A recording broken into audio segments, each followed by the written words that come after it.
E no caso desse casal de homossexuais, é muito interessante a história. Eles viveram juntos durante 20 anos, mas nunca moraram juntos. Eles namoravam, mas não se assumiam. E um belo dia, um dos dois, um era dentista e o outro era advogado. O advogado resolveu se casar. E o dentista não aceitou aquilo. Ele disse, não, mas eu quero me casar porque eu quero ter filhos e não quero passar a velhice sozinho.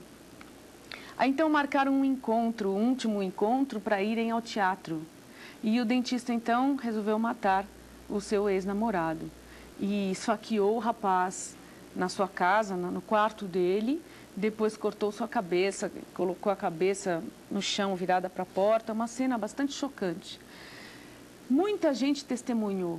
E ficou provado nos autos que ele era o autor do delito, sim, né? Inclusive a empregada que assistiu praticamente a cena através da janela, porque ela já tinha saído do apartamento, mas ela viu que o outro entrou porque ele tinha a chave, né? Viu a luz acesa, viu o sujeito lá dentro com luvas de dentista. Enfim, havia muita prova contra ele.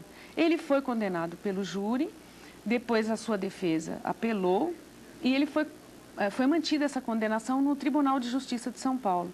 Então, quando ele soube o resultado do julgamento, que ele estava realmente condenado, ele se matou abrindo o gás na cozinha, deitou no chão, vedou as portas e as janelas e se matou nessa situação. Realmente são casos muito tristes, mas são importantes da gente conhecer. Primeiro, para saber como agiu a justiça, como a sociedade encarou os fatos, porque eu mostro muitas matérias de imprensa também, fiz muita pesquisa jornalística, além dos processos e de livros, que em alguns casos já tem outros livros escritos sobre eles. E é muito importante nós vermos assim, no que redunda esse tipo de conduta, porque desencoraja outras pessoas que possam ter a mesma ideia, não é, Juca? Ao mesmo tempo, doutora Luísa, se eu não me engano, o caso do Dock Street, ele vem a ser defendido pelo doutor Evandro Lins e Silva, não é isso? Exato. Acho que é o último júri do doutor Evandro, ou é um dos últimos? Na verdade, foi o primeiro júri do Evandro, quando ele retorna à advocacia. Isso, porque ele tinha sido cassado, não é foi isso? Ministro. Foi ministro, isso. Exato. E ele consegue absolver o Dock Street. Foi. Não é? É. Com uma defesa no primeiro brilhante. julgamento. Isso. Como é que a senhora olha? Eu imagino que a senhora tem admiração pelo jurista Evandro Lins e Silva, como a senhora deve ter admiração pelo brasileiro que ele é.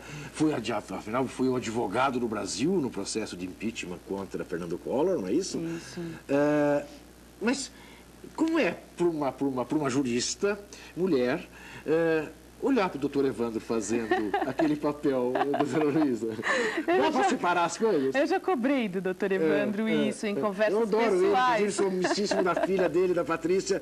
Ele era sogro de um queridíssimo amigo meu que já morreu, Edildo Vale Júnior.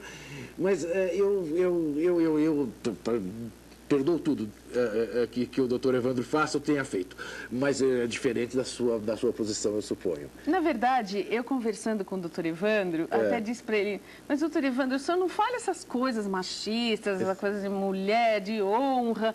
Aí ele diz, não, mas eu não estou falando isso contra as mulheres. Ele sempre diz isso, que não é contra as mulheres, porque os movimentos feministas já deram muita dor de cabeça para o doutor Evandro. Eu estou falando daquele caso, eu estou defendendo aquele réu. Mas ele está, na verdade, estimulando o sentimento machista do júri, não é? Que, em regra, é composto, em sua maioria, por homens. Verdade. Eu pus a defesa do Dr. Evandro no livro, quando eu conto o caso do Dock Street. Ele fez algumas declarações sobre isso que eu transcrevi. Inclusive no livro dele mesmo, Salão dos Passos Perdidos, né? Sim, é uma beleza de livro. É um livro muito bonito que eu li e colhi, então, deste livro, algumas afirmações dele, se defendendo. Mas, na verdade, eu não consigo deixar de acusá-lo de machismo de vez em quando, tanto ele quanto todos os outros. O fato é que precisa se defender, né? Quer dizer, um homem que não precisa se defender de nada na vida dele, não é isso tão exemplar que ele é. E nesse caso, embora profissionalmente irretocável, né? Porque a questão que está posta aí, para mim, que é difícil, e embora seja eu filho de procurador de justiça, Passei minha vida inteira ouvindo meu pai dizer, mas o advogado está no papel dele, alguém tem que fazer esse papel, profissionalmente ele está certo. Mas tem os seus limites, não é? Aí que eu lhe pergunto, né? Tem esses limites? Não, tem que ter os limites. Porque o que o advogado diz? A vergonha para o advogado é o seu cliente ser preso, o seu cliente ser condenado. Vale tudo para absolver. Não vale tudo, né? Não vale tudo. Tá. Não vale discriminação, não vale. E mesmo porque o próprio Estatuto dos Advogados, que eu transcrevo aqui, um trecho, diz que o advogado não pode fazer nenhuma afirmação contrária à lei e à Constituição. E a discriminação é contrária à Constituição. Então, depois de 1988, ninguém mais pode falar essas barbaridades, porque, Juca, são barbaridades que são ditas no júri. Não podem falar. Eles que usem outros argumentos. Não vamos incitar o preconceito na sociedade. E mesmo que seja apenas perante os jurados, mas isso tem um efeito social extremamente deletério.